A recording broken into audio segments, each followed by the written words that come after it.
po. Oy, oy, oy!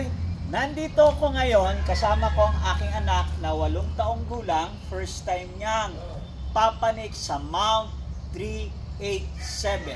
Ito rin ang unang paniko sa edad na 60 anyos bilang PWD. Marami kaming pupuntahan dito, maraming makikita. Siyempre, yung tinatawag na Lovers Tree, nandun din yung tinatawag na Summit, at kung ano-anong park, magta-traverse kami, may falls. Madam, anong falls yung makikita namin, yung mga park? Aloha Falls po. Aloha po. Traverse. Falls, okay. Traverse. Summit, Lovers Tree, and yun po. Mga park po. Mga park ang makikita. Tatandaan natin, ang paglalakwatsa namin, paglalakbay. Mula Maynila hanggang dito, umabot kami ng almost 5 hours.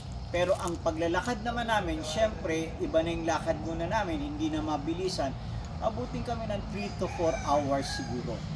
Tatandaan natin na kailangan natin ng exercise, kailangan natin ng tinatawag na luntiang kapaligiran. Napakaganda nito. Merong psychological effect.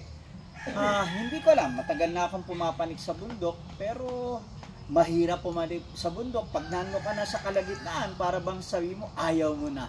Pero itutuloy mo, at pagbaba mo, hahanap ka na naman ng panibagong bundok para i-conquer. Napakasarap dito, at huwag ho tayong maging dayuhan sa ating bayan. Ito po si Oy Oy Oy na laging nagsasabing, kung tama ang silip, tama ang isip.